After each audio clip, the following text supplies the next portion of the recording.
El viernes de la pasada semana, el Consejo de Gobierno se reunió y anunció por lo menos una serie de medidas que son las que van a normar el gobierno en los próximos 4 años. Se pensaba que el Consejo de Gobierno iba a abordar nada más que el tema del presupuesto para el año 2017, sin embargo no, lo que hubo fue una especie de generación de consenso en torno a cuáles van a ser las actividades que el gobierno del presidente Danilo Medina va a desarrollar a partir de ahora hasta el hasta el 2020.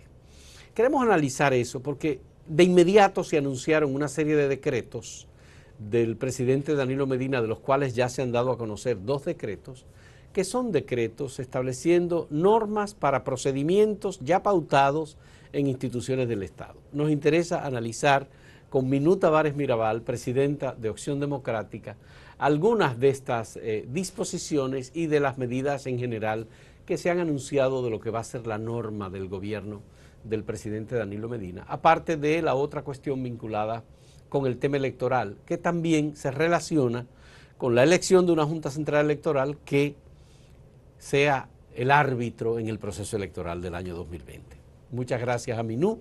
¿Qué te parece estas actividades que se han anunciado desde el gobierno?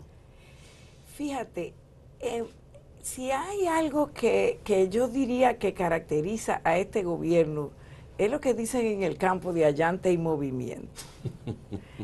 Y yo creo que esas medidas forman parte de esa estrategia comunicacional que le da una importante base de sustentación al gobierno y que lo ha caracterizado desde el principio. Y que yo creo que forma parte, que forma parte de esa estrategia diseñada por Joao Santana. No es nueva. Es exactamente el mismo librito que se utilizó a partir del 2012. Y si el gobierno anuncia decisiones, medidas que lo hacen simpático, digamos, porque si el presidente de la República en un consejo de gobierno dice que va a exigir honestidad a sus funcionarios, eso evidentemente cae bien, pero ¿dónde están las medidas previas o que acompañan a esa declaración? Pero la noticia que sale en el periódico, el titular es ese, de varios de los periódicos nacionales. O sea, entonces tú lo vinculas, ¿verdad? Tú dices, no, presidente, honestidad. Sí. Eso forma parte de una estrategia con el tema de transparencia, por ejemplo, se establece ahora una especie de autorización a la Dirección General de Compras y Contrataciones Públicas para hacer tal o cual cosa. Pero eso es parte de la ley. Parte de la ley, exacto, era lo que justamente lo que te iba a decir. O sea, se están anunciando como nuevas medidas que el gobierno está obligado a cumplir y a haber cumplido desde hace tiempo, porque están en la ley. ¿Por qué no se ha cumplido la ley, por ejemplo, de compras y contrataciones públicas? Ya.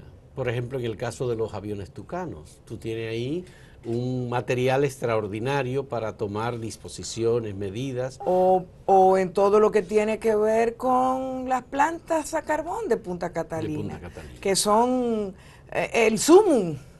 Yo digo que son el caso, digamos, por excelencia, el ícono de la corrupción de este gobierno. Lo será, no solamente por el tamaño que tiene con respecto al propio gobierno, sino en la historia de los últimos gobiernos de la República Dominicana, los montos. Y hay otro caso. Y no es, hay muchos casos. No, pero diga el caso emblemático que lo abordó mediante un memorándum la Dirección de Compras y Contrataciones Públicas, la remodelación del Hospital Darío Contreras. Exacto. Que fue un caso que se contrató en 700 millones de pesos y terminó en 1.800 o 1.700 millones de pesos a través de la Oficina de Ingenieros Supervisores de Obras del Estado.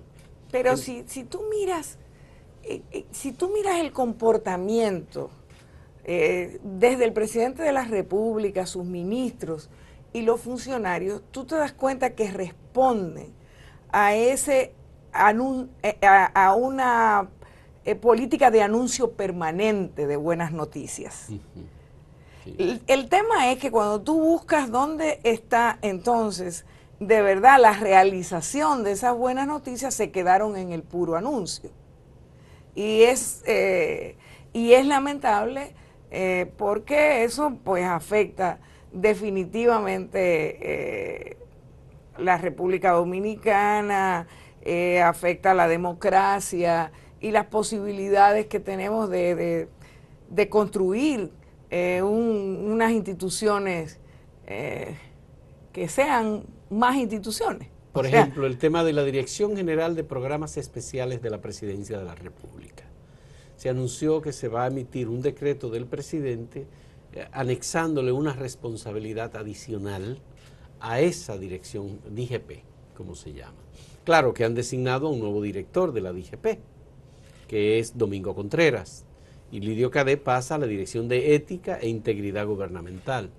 Pero en ese sentido, ¿tú crees que el gobierno está expresando una política pública de verdad que va a poner en marcha en relación con las políticas sociales o la transparencia en las instituciones públicas? Bueno, si yo le creo al gobierno, entonces debo pensar que lo que están haciendo con estos anuncios es diciendo que la culpa la tenían los incumbentes. O sea, si lo que le correspondía hacer a Lidio Cadet no lo hizo, ¿de quién es la responsabilidad?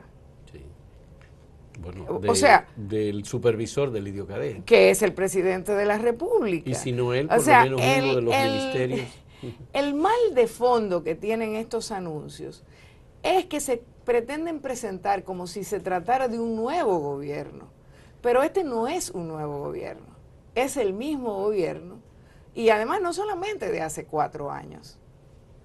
No es solamente el gobierno de hace 4 años. Es el gobierno desde el 2004. Es el gobierno desde el 2004, muchos de cuyos funcionarios estaban ahí del 96 al 2000, después del 2004 hasta el 2012 y siguen estando ahí del 2012 para acá. Han sido cambiados un poco. Era como cuando tú escuchabas a Temo criticando la política económica de la República Dominicana y él estaba parado hablando como ministro de Economía. O sea, como si no, o sea, él estaba de candidato y hablaba y no se daba cuenta de que las cosas que estaba señalando eran su responsabilidad. Sí. O sea,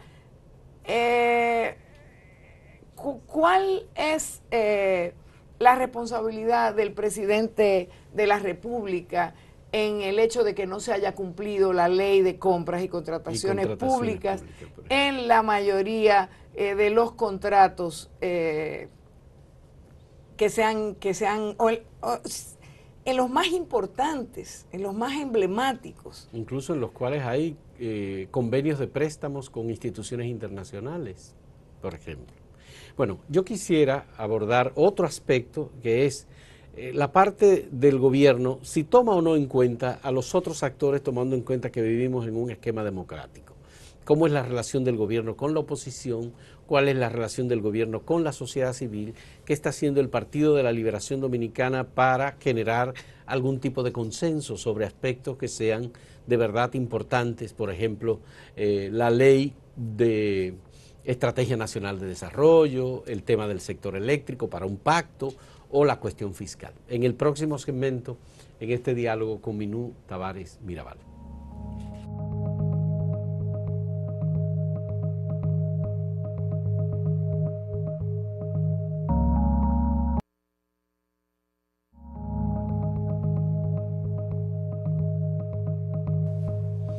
Minú, quisiera saber, ¿el gobierno está en proceso de diálogo con la oposición? ¿Quiere buscar algún consenso sobre aspectos en los cuales se pueda hablar de gobernabilidad y de convivencia en este periodo del 2016 al 2020?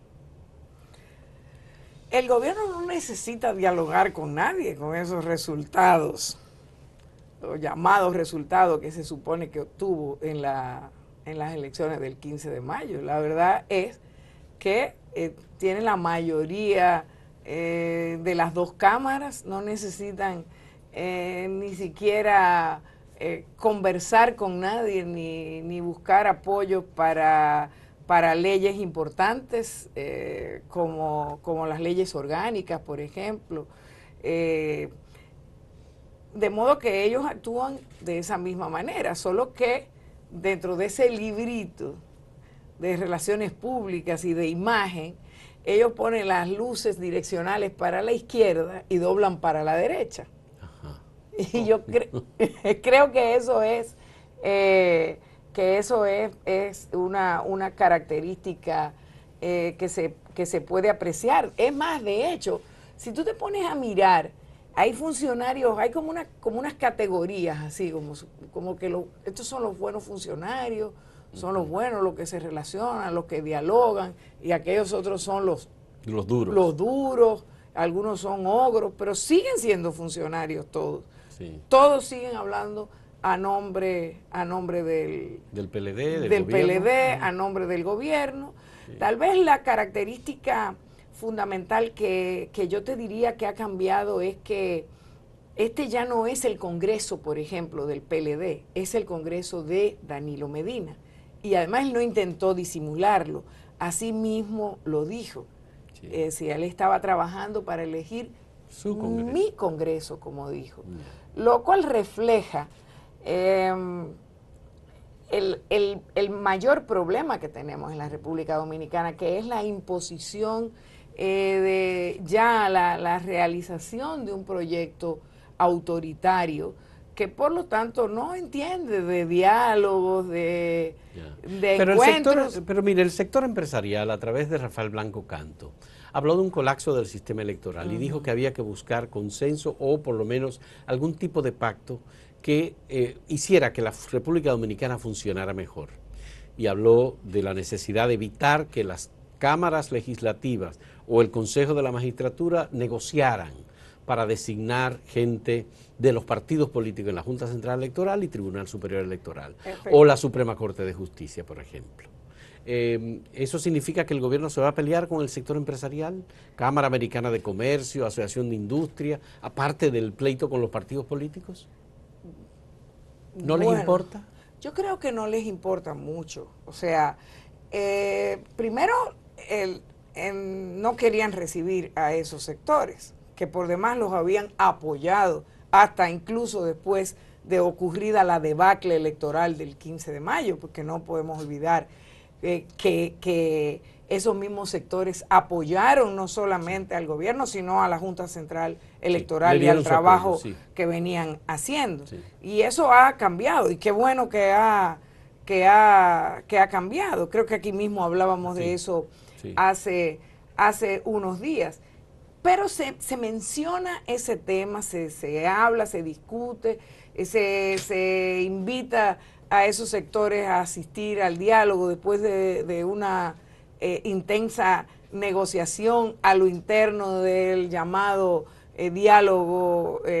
nuevo diálogo que coordina Agripino. Nuevamente también a Agripino. Se les invita, pero mientras tanto el Senado está recibiendo los currículos y se termina el plazo. Este lunes se termina el plazo de inscripción. Entonces, ¿cuál es el verdadero de los dos mensajes? Porque el presidente del Senado es al mismo tiempo la persona, el máximo dirigente que participa en ese diálogo en su condición de secretario general del partido de gobierno. Sí. Por lo tanto, y ahí hay dos mensajes que son absolutamente contradictorios. ¿En cuál se puede creer más? ¿El que está en el Consejo Económico y Social o en el que está presidiendo el Senado? Yo creo que en el que está presidiendo el Senado. Es claro, y además es claro y tiene la legalidad y la constitucionalidad, porque al Senado le corresponde escoger a los miembros de la Junta Central Electoral, solo que es impresentable lo que quieren hacer, por una razón simple y sencilla. Tú no puedes querer tener la designación de una institución como la Junta Central Electoral, que tiene la responsabilidad de organizar unas elecciones y que todos los actores, con excepción del gobierno, lo objeten, empezando por ahí. Y si encima de eso ese actor es uno como Roberto Rosario, que digamos en cualquier otro país probablemente el problema que tendríamos sería que estaría discutiéndose, lo que se estaría discutiendo era cuáles serían las acciones legales que correspondería tomar, o ya estarían en curso esas acciones legales para sancionar una actuación como la que dio lugar a la compra de unos escáneres que no permitía la ley, que no llegaron a tiempo, que fueron un fracaso total durante las elecciones del 15 de mayo. 39 millones de dólares. 39 millones de dólares que no se han explicado y que además, y sobre todo lo más importante, es que no lo permitía la ley, o sea que no, su uso no estaba contemplado en la ley, en la propia ley electoral que rige las actuaciones de la Junta Central Electoral. Entonces, ¿cómo se puede creer que el PLD y el gobierno no apoyan las intenciones de Roberto Rosario al depositar? ¿Usted tiene constancia de que el gobierno está interesado en que Roberto Rosario sea electo? Bueno, de nuevo, digo, reelecto en la presidencia de la Junta. Bueno, constancia no hay, constancia habrá cuando se tomen las decisiones. Pero, ¿quién es Roberto Rosario?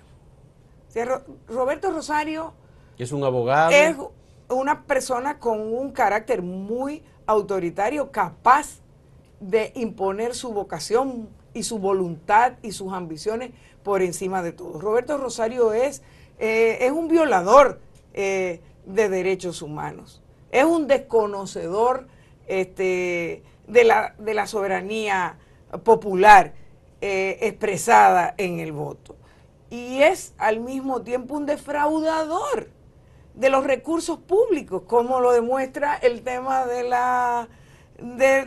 que acabamos de mencionar, de la compra de los equipos, el contrato con Indra.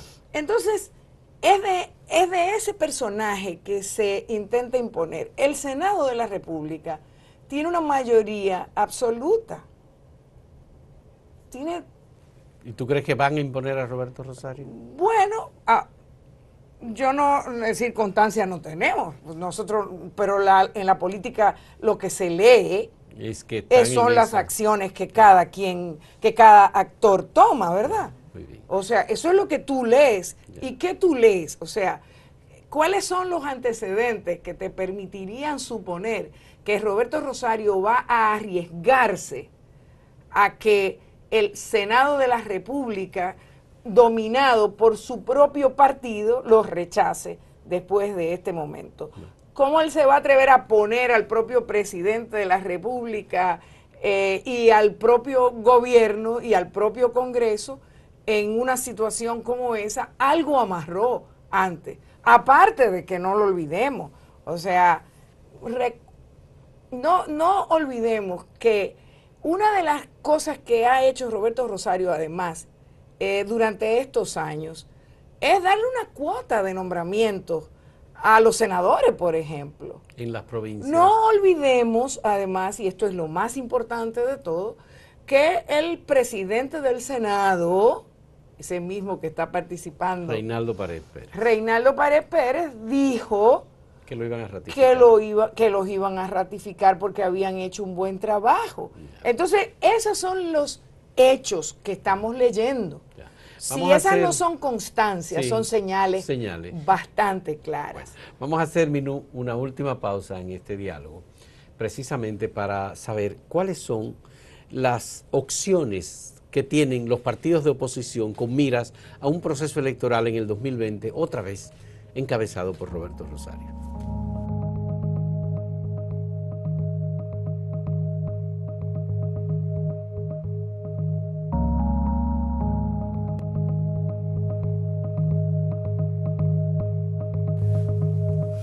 Minú, si el Senado ratifica a Roberto Rosario como presidente y hay que organizar las elecciones del año 2020 con Roberto Rosario como presidente de la Junta Central Electoral, ¿qué decisión tomarían los partidos políticos de oposición que han rechazado su designación? Bueno, lo primero es que se ha suspendido el diálogo ya con la sola intención.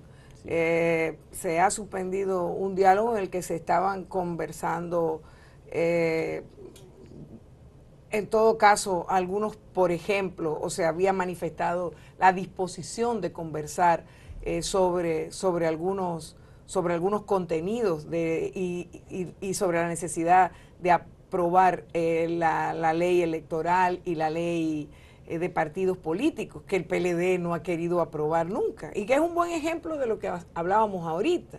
O sea, ese mismo partido y ese mismo gobierno que habla de transparencia, de honestidad, fue precisamente el que se llevó del proyecto de ley que se había consensuado en la comisión bicameral, y presentó otro. Y sacó todo lo que tenía que ver con la transparencia, con la rendición de cuentas, con el financiamiento de los partidos. Es decir, el que dijo, nosotros queremos que las cosas sigan sin que aquí haya ningún cambio. Se aprobó en primera lectura. En la Cámara, de Diputados. O sea, pero se habían llevado 21 artículos, y cuando tú revisas el contenido de esos artículos te das cuenta que precisamente era eso lo que andaban buscando. Yo creo que aquí no habría ninguna garantía, o sea, ya no hubo garantías. O sea, ¿cuál sería el mensaje que se le estaría mandando ya no solo a la República Dominicana, sino al mundo? Aparte de la consolidación, de la entronización ya de ese proyecto autoritario, con el nombramiento, con la ratificación de esos miembros a pesar del desastre, que es del colapso como lo llamaron incluso algunos organismos internacionales. Tú que participas en las discusiones con los demás dirigentes y líderes de los partidos políticos de oposición, ¿estaría la oposición presente en ese proceso electoral encabezado por Roberto Rosario? Bueno, es difícil que haya, o sea, aquí no habría garantías para participar en esas elecciones. Roberto Rosario, él mismo decidió violentar, por ejemplo, los derechos de Opción Democrática, de toda la militancia de Opción Democrática, que había cumplido con los requisitos que establece la ley y la propia Junta Se le prohibió Central. Opción Democrática. No, se nos negó el reconocimiento, devolviendo el informe, inventándose unas reglas que no existían antes, de unas llamadas telefónicas que hicieron sus propios inspectores, es decir, y después llamó al presidente del Tribunal Superior Electoral él mismo para decirle que no podían fallar.